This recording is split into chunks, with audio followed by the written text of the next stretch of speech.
Go-Yard. I got so much more.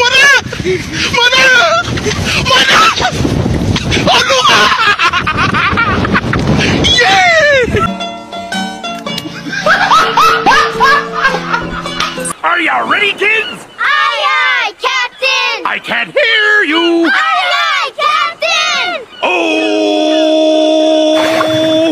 Fucking design on right now. Break it down, bring it back, make it clap. I got 3 old thoughts, new block, wear that thing. Bitches on my line, and you know. Halo, hari ini aku mau bahas yang lagi viral di bulan Desember tahun 2023. Kalian mau tahu nggak? Mau tahu kan pastinya? Sebelum itu jangan lupa like, comment, dan subscribe channel ini untuk mendukung tugas kita. Baiklah, sebelum itu perkenalkan, nama aku Hizra Palija, biasa dipanggil Hizra. Ini adalah tugas kelompok dan perkenalkan teman saya. Hai, aku Fadli Afan. Sesuai sama yang aku janjikan tadi di awal, aku akan bahas yang lagi viral pada tahun 2023, tepatnya di bulan Desember. Kalian mau tahu apa? Tentang manipulasi uji keselamatan yang dilakukan oleh Daihatsu. Kok bisa sih? Mari kita bahas. Daihatsu merilis temuan 174 kasus, yang dimana 28 kasus itu jenis modifikasi dan penyesuaian yang tidak tepat. Bayangin, gak tepat guys. Dan 143 jenis kasus pernyataan palsu. Kok bisa sih? Dan juga ada 3 jenis manipulasi data asli. Kok bisa begitu? Setelah pengumuman skandal Toyota dan Daihatsu di Jepang, produksi di Indonesia juga menjadi terpengaruh karena pasar ekspornya tuh sempat ditangguhkan untuk sementara. Tapi pada tanggal 22 Desember tahun 2023, Toyota dan Daihatsu di Indonesia mengumumkan distribusi kembali normal. Namun, hanya untuk pasar domestik. 4 hari kemudian, Astra Daihatsu Motor juga terpantau kembali melakukan ekspor mobil Daihatsu secara bertahap ke lebih dari 60 negara tujuan. Banyak juga ya guys. Daihatsu memproduksi Avanza, Toyota Agya atau Wigo, Toyota Rush, Toyota, banyak deh Toyota sininya di Indonesia nih. Adapun juga daftar kasus manipulasi Daihatsu. Kalian mau tahu nggak? Mau tahu kan? Mau tahu banget? Oke, kita lanjut. Kasus yang pertama itu ada modifikasi pintu bagian dalam yang tidak benar, jadi mengacu pada laporan Daihatsu. Pihaknya sih mengonfirmasi bahwa dalam uji tabrakan samping, lapisan dalam kursi pintu dengan diversikan tidak benar itu terdapat juga pelanggaran terhadap prosedur dan metode uji samping yang ditetapkan oleh peraturan.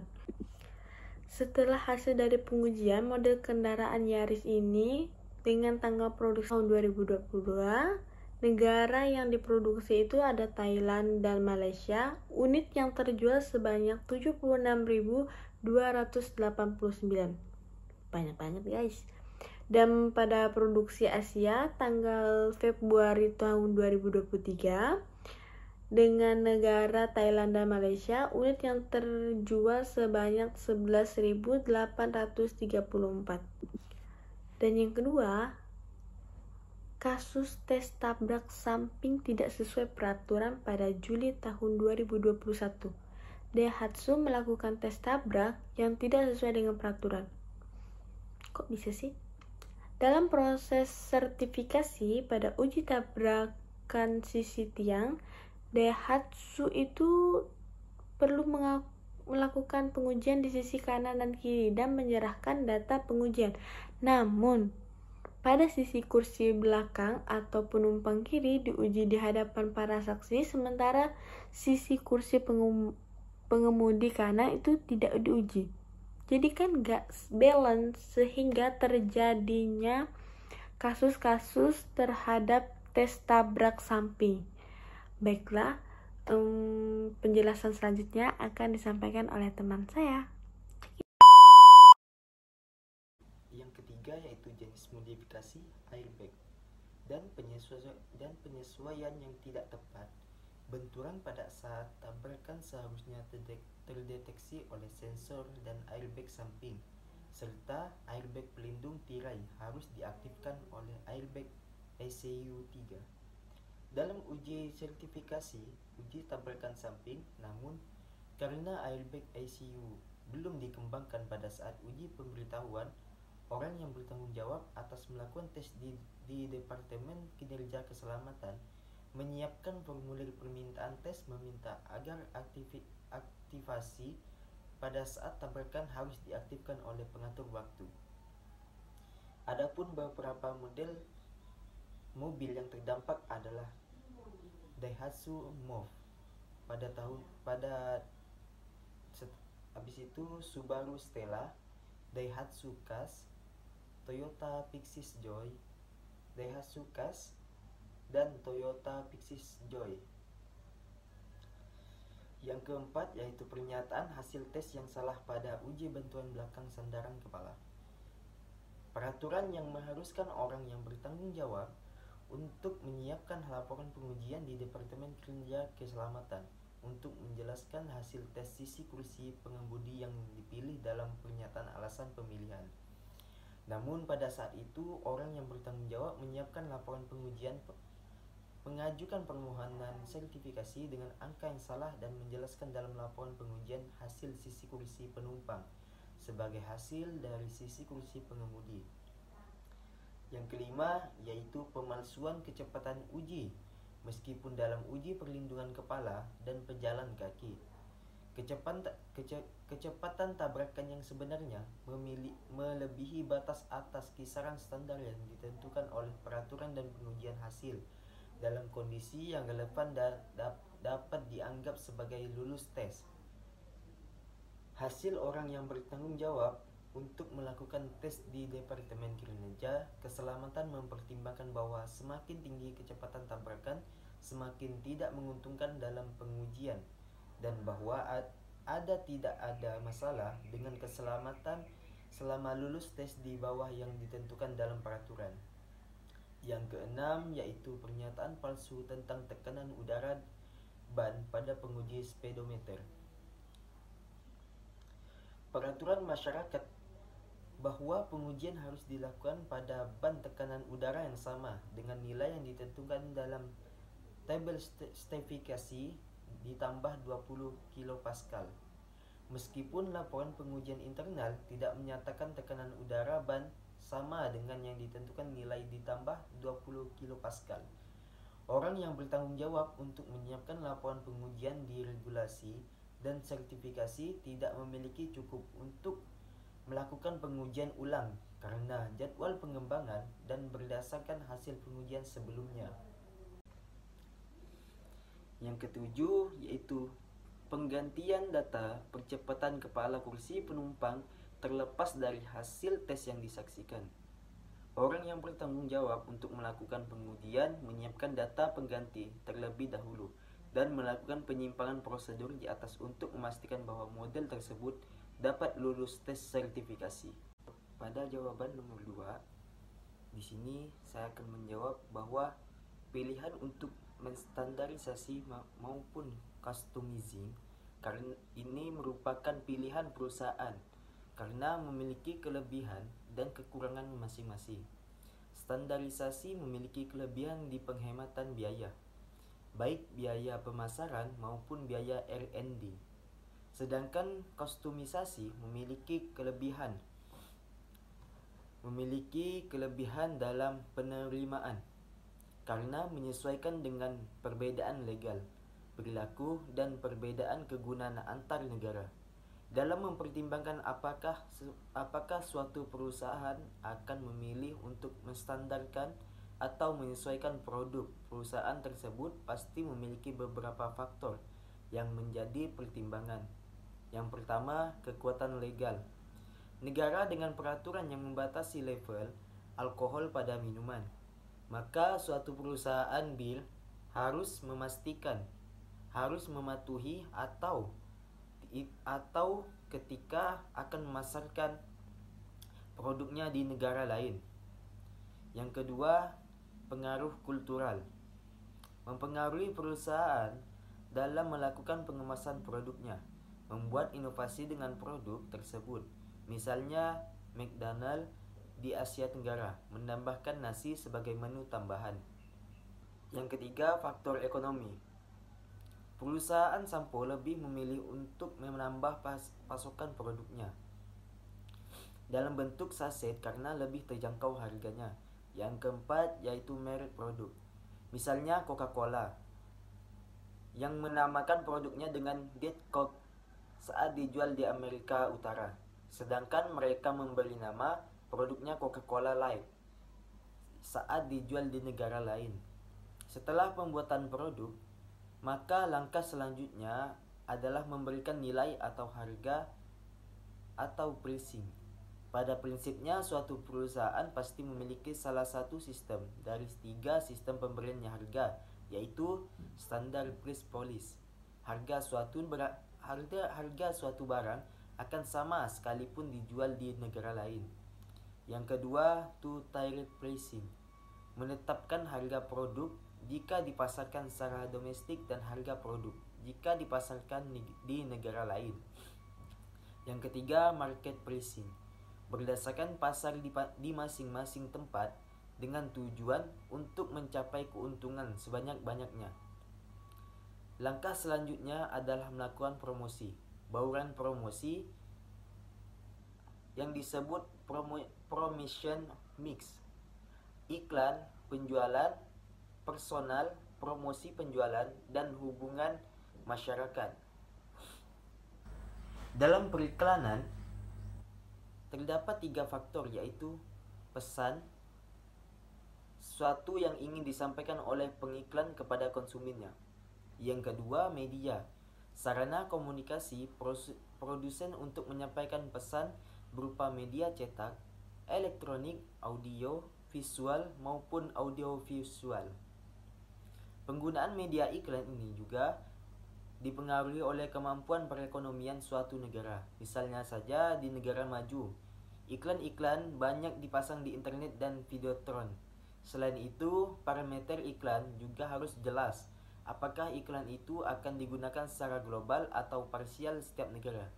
Dipengaruhi oleh kultur, nilai-nilai di suatu negara belum tentu dapat diterapkan secara universal di negara lain. Selain itu, iklan juga dapat dilakukan dengan cara membangun hubungan masyarakat yang berusaha untuk image baik perusahaan. Baiklah, di sini teman saya sudah menjelaskan bagaimana sih cara manajemen melakukan kebijakan produk, harga, dan promosi dalam pemasaran internasional. Baik, sekarang saya akan menjelaskan dan ambil salah satu contoh perusahaan multinasional dan cara penerapan produk, harga, dan promosinya tuh bagaimana sih di setiap negara. Mari kita bahas. Strategi harga yang diterapkan oleh KFC saat ini adalah penetapan harga geografis. Pasalnya, setiap menu yang dipatok berbeda-beda di setiap negara. Misalnya snack plate di KFC Malaysia dihargai dengan 5,95 ringgit, sedangkan snack plate di Singapura dihargai dengan 6,40. Umumnya mereka menggunakan harga penetrasi pasar untuk produk baru. KFC menetapkan harga sedikit lebih rendah dibandingkan dengan pesaing lainnya untuk menarik pelanggan menjauh dari pesaingnya. Jadi mereka menempatkan produknya sebagai dengan harga tertinggi dan mengajak masyarakat kelas menengah dan atas. Menurut Behera pada tahun 2008, strategi penetapan harga tidak hanya mencakup daftar harga, tetapi juga mencakup penawaran, diskon, dan promosi yang sedang berlangsung. KFC menggunakan strategi skimming pricing pada produk barunya untuk menjaga segmen pasar yang relatif sensitif terhadap harga, sehingga bersedia membayar harga premium untuk suatu produk. Karena produk barunya, perusahaan perlu menyesuaikan harga dari waktu ke waktu berdasarkan respon pelanggan dan biaya produksi. harga produk semata-mata akan ditempatkan dalam kisaran mungkin 8 sampai 15 ringgit berdasarkan jenis ukuran makanan yang dipesan. Tapi menurut Wisnu Dewo Broto, pada tahun 2011 KFC menetapkan produknya pada harga yang tinggi namun tidak terlalu tinggi. Gimana sih? Jadi, untuk bersaing dengan kompetitor lain, KFC menurunkan harga hanya pada item tertentu selama waktu makan untuk fokus pada masyarakat kelas menengah dan bawah untuk menembus kedua sisi pasar. Jadi, jika produk terlalu rendah, hal ini dapat menimbulkan persepsi pelanggan bahkan makanan tersebut memiliki kualitas yang buruk. Sedangkan penetapan harga yang terlalu tinggi dapat menyebabkan pelanggan mengalih preferensinya kepada pesaing lain. Konsumen dapat memilih hidangan dari menu dasar dan memilih tambahan yang merupakan harga opsional dan terdapat penawaran combo yang terdiri dari beberapa item. Misalnya nih, bucket terdapat menu dengan varian bucket 8 pieces, 12 pieces, hot dan crispy original, spicy dan chicken crispy. KFC juga menawarkan dengan strategi penetapan harga dan bundling yang berbeda untuk produk peluncuran baru yaitu burger dan vape wrap, sehingga suguhan makanan mereka itu ada combo dan makanan keluarga, makanan super. Layak ini mampu menarik masyarakat kelas menengah dan bawah untuk meningkatkan penjualan secara keseluruhan. Baiklah, di sini saya akan menjelaskan bagaimana sih perusahaan multinasional yang terdampak pemboikotan produk yang dilakukan di berbagai negara. Mari kita bahas. Di sini saya akan mengambil perusahaan Puma. Baiklah, di sini saya akan menjelaskan Puma adalah perusahaan multinasional yang memproduksi alas kaki, pakaian, dan aksesoris atletik dan casual. Melansir dari laman resmi Puma, perusahaan ini didirikan oleh Rudolf Dassler pada tahun 1948. Sama juga ya. Setelah ia berselisih dengan saudaranya yang mendirikan Adidas, Puma telah menjadi salah satu brand sepatu olahraga ternama di dunia. Tapi sayangnya perusahaan ini telah mensponsori berbagai atlet dan tim olahraga termasuk tim nasional sepak bola Israel. Dukungan Puma terhadap tim nasional sepak bola Israel menjadi salah satu alasan mengapa perusahaan ini menjadi sasaran diboikot. Gerakan boikot ini dipelopori oleh berbagai organisasi dan individu yang menilai bahwa Israel telah melakukan pelanggaran hak asasi manusia terhadap warga Palestina. Puma telah menjadi sasaran boikot dari masyarakat dunia yang menentang serangan Israel ke Palestina. Produsen pakaian olahraga asal Jerman ini diboikot karena menjadi sponsor tunggal asosiasi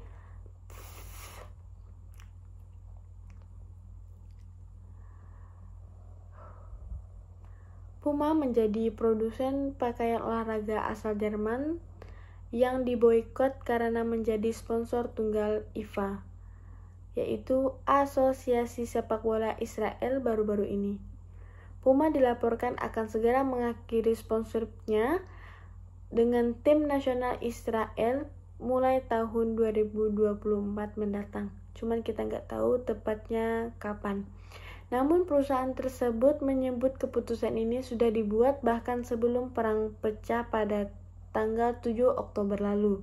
Perusahaan ini kehilangan kepercayaan dari konsumen di berbagai negara, termasuk negara-negara yang tidak terlibat langsung dalam konflik Palestina-Israel. Pemboikotan ini terhadap produk-produk Puma menunjukkan bahwa masyarakat dunia semakin peduli terhadap isu-isu kemanusiaan, termasuk konflik Palestina dan Israel. Hingga saat ini, ada lebih dari 20 klub olahraga Palestina telah meminta Puma untuk mengakhiri kesepakatan sponsor dan berhenti mendukung perampasan tanah ilegal yang dilakukan Israel. Baiklah, penjelasan selanjutnya akan dijelaskan oleh teman saya. Adapun langkah-langkah yang harus diambil saat perusahaan tersebut terkena boikot, yaitu salah satu langkah kunci yang perlu diambil adalah meningkatkan transparansi dan berkomunikasi secara efektif. Dalam konteks ini, perusahaan harus terbuka dan jujur tentang isu yang menyebabkan munculnya boikot. Komunikasi yang tepat dan terperinci mengenai tindakan perbaikan yang telah diambil dapat membantu mengatasi ketidakpercayaan konsumen. Respon cepat terhadap isu kontroversial dengan melakukan perubahan signifikan di dalam perusahaan dapat membantu memulihkan citra yang terkoyak. Pihak perusahaan harus memberikan jaminan bahwa langkah-langkah yang diambil bukan hanya tindakan kosmetik, melainkan refleksi dari komitmen nyata untuk memperbaiki. Selain itu, kolaborasi dengan pihak terkait menjadi kunci. Perusahaan harus berusaha bekerja sama dengan kelompok aktivis atau konsumen yang menjadi penggerak boikot. Dukungan terhadap program-program amal atau inisiatif berkelanjutan dapat memberikan gambaran positif tentang komitmen perusahaan terhadap tanggung jawab sosial dan etika. Selain itu, dapat menjadi langkah yang efektif untuk memperbaiki citra dan mendapatkan kembali dukungan konsumen.